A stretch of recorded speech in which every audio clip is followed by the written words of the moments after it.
Berikutnya kami akan menyajikan pemirsa data fakta siapa saja calon-calon yang berpotensi juga untuk bisa meramaikan Pilkada DKI Jakarta. Kita akan lihat berikut ini.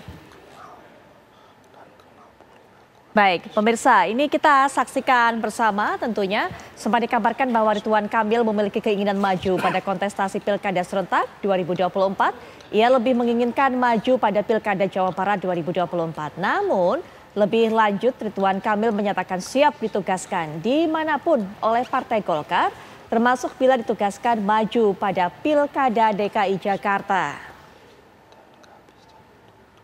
Berikutnya kita akan juga lihat Partai Gerindra ini memberikan rekomendasi kepada Wakil Ketua Umum DPP Partai Golkar, Ridwan Kamil untuk maju dalam Pilgub Daerah Khusus Jakarta pada 2024 dan hal ini diungkapkan Ketua Harian Gerindra Sufmi Dasko Ahmad usai Budi Jiwandono yang merupakan keponakan Prabowo Subianto menyatakan tidak akan maju dalam Pilkada Jakarta.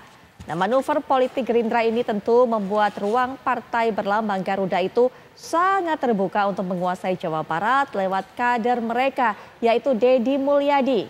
Mantan Bupati Purwakarta 2 periode ini sebelumnya adalah kader Partai Golkar dan memutuskan pindah ke Gerindra jelang Pileg 2024. Ya, ini tentunya berhubungan memang otak-atik Pilkada DKI dan Jabar yang kami pilih judulnya.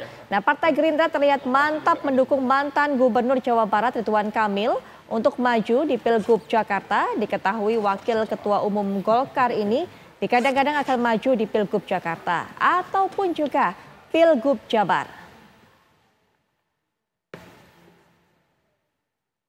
Selain Ridwan Kamil, nama Anies Baswedan ini masih menjadi pilihan utama. Setidaknya ada PKS, kemudian juga ada PKB, dan hampir pasti merekomendasikan Anies kembali maju di Pilgub DKI. Selain dua partai tersebut ada PKS, PKB, juga dikabarkan PDIP ini mendukung Anies Baswedan. Ini disampaikan melalui Wasekjen Partai Utut Adianto yang mengatakan pihaknya memang belum memutuskan siapa sosok yang akan didukung dalam Pilgub Jakarta. Meski begitu ia tak menampik dari sisi popularitas dan elektabilitas, Anies memiliki posisi yang baik.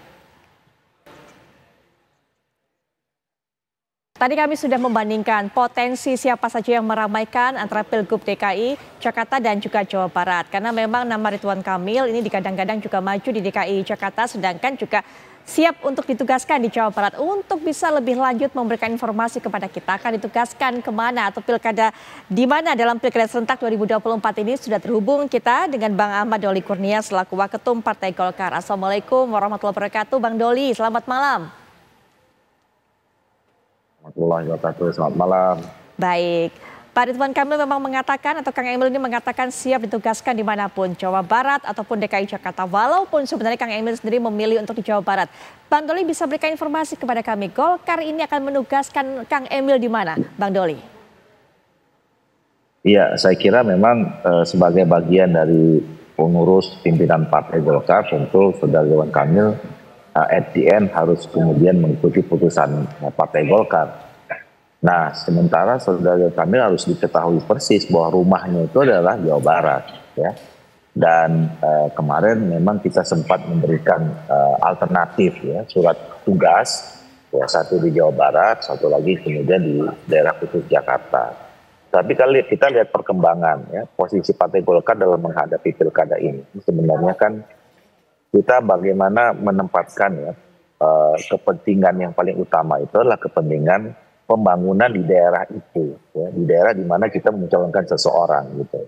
Nah, dan khusus untuk Ridwan Kamil, kita menilai bahwa periode pertama memimpin Jawa Barat itu dianggap sukses oleh masyarakat Jawa Barat dan juga diakui oleh masyarakat Indonesia secara keseluruhan.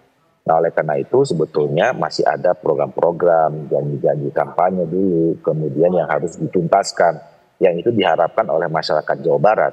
Dan itu akhirnya terlihat, ya, berkonsekuensi dengan hasil survei.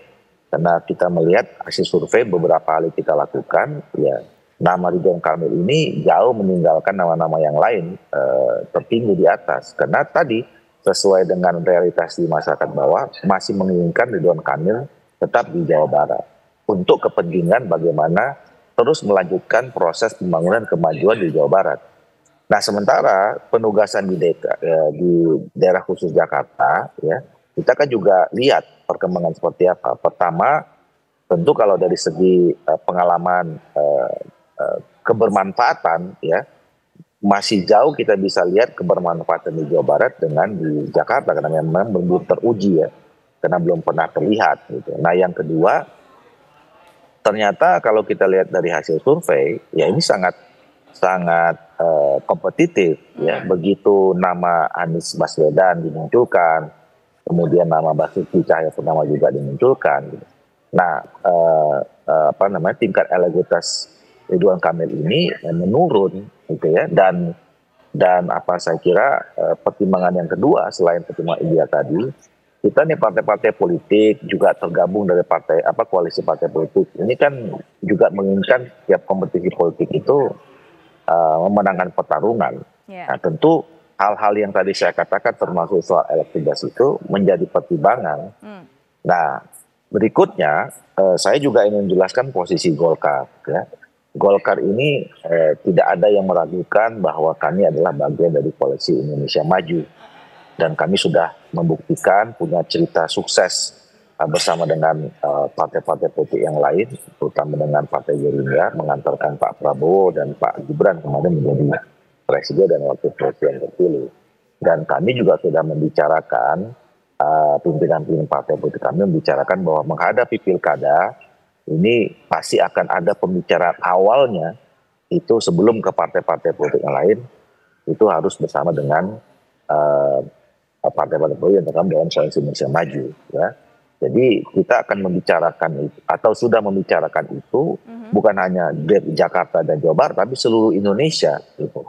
Walaupun juga kami paham, ya, kami juga sadar bahwa konfigurasi politik atau peta politik nasional belum tentu bisa dibuat sama bulat-bulat kepada seluruh daerah.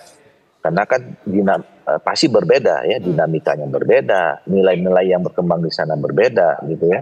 Terus kemudian hasil pileknya juga berbeda antara nasional dengan di setiap daerah seluruh Indonesia, gitu.